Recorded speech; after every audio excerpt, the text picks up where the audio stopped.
Leader of the Pack. Leader of the Pack, a Tony nominee for Best Musical in 1985, was the first Broadway show to use an artist's pop music to tell the story of their life. Long before Jersey Boys told the story of the Four Seasons, Leader of the Pack told the story of Ellie Greenwich. A small-town girl who grew up to write songs like Chapel of Love, River Deep Mountain High, and Do Ron Ron with Jeff Barry, whom she married and divorced, and Phil Spector.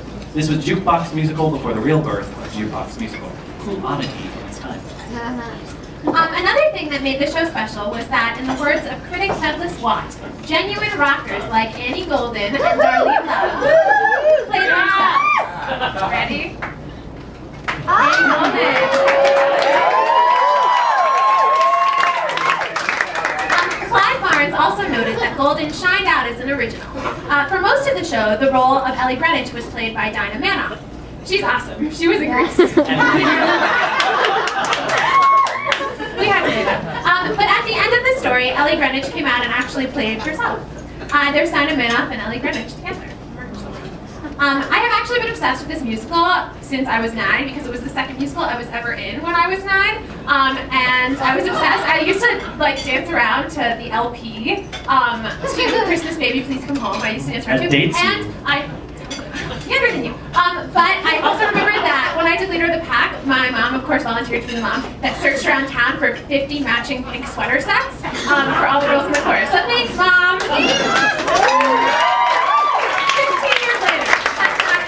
You're not in the script. Oh wait, no, it was. It really was. So here are some other cool pictures because there's so many cool Leader of the Pack pictures. You're gonna die. They're amazing. There's a production shot. Annie Golden in second from the right. There's Dinah Manoff and Patrick Hesse outside the Ambassador. There's another production shot. Really cool. Is that the last one? Okay. Next, in an interview, there are a lot of. Ow! I love them. I really know I do. I'm being serious. Greenwich said, Broadway is a very enticing word. When it first came up, I got this vision of 80 motorcycles roaring on stage, Darlene Love up on a ledge, and me swinging down on a giant M&M.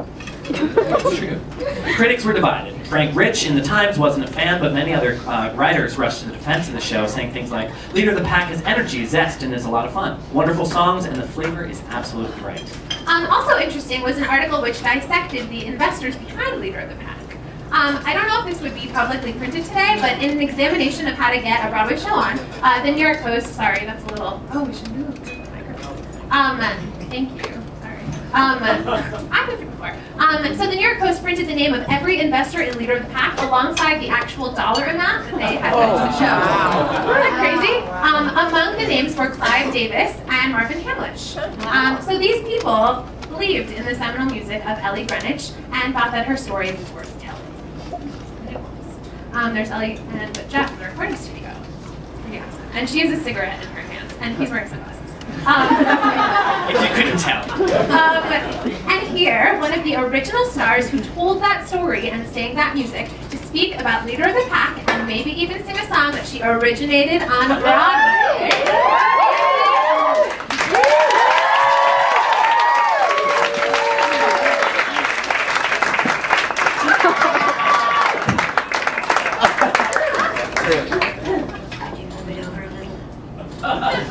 Did you see who was in that picture? Who the rehearsal pianist was? Mark Shaman. Oh, it sounds like Teen Spirit to me.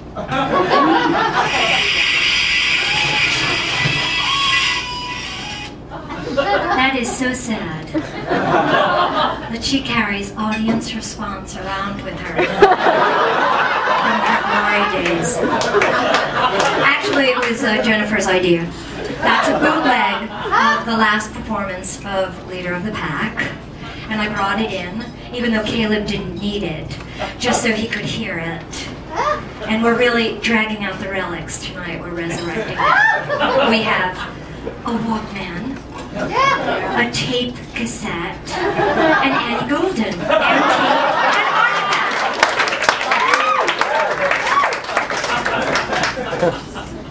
Okay, I never read reviews, so thanks, Jen. Ever.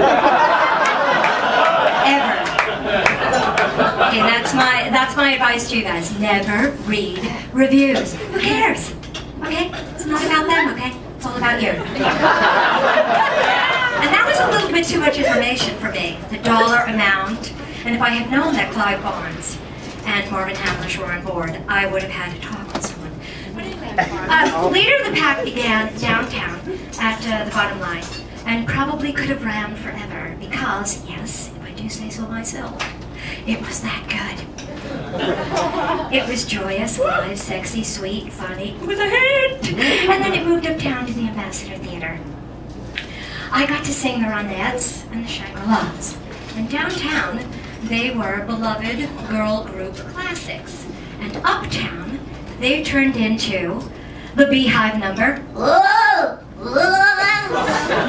and the record dress number, and the motorcycle number. I was fortunate enough, thank you, Jen. Thanks again, Jen. Good review, hey. I was fortunate enough, Anthony Quinn. I was fortunate enough to have done both, downtown at the bottom line and uptown. And in showbiz lingo, they took me with them when they moved, like a pet cat. I'm sorry, did that sound bitter? I didn't mean to. I got to open the show with the Beehive number, Be My Baby. No pressure, because I was a Broadway baby already. I had made my Broadway debut a couple of years before.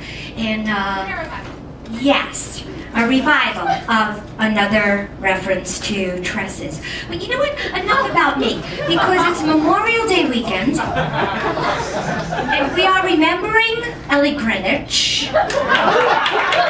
And we are going to do a girl group number, but you can't do a girl group number without a girl group. So come on, babies. Yeah.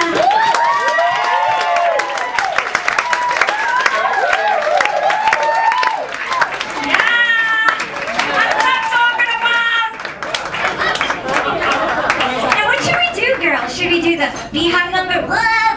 No, let's do the record dress number, okay? Let's do Baby I Love You. Maestro?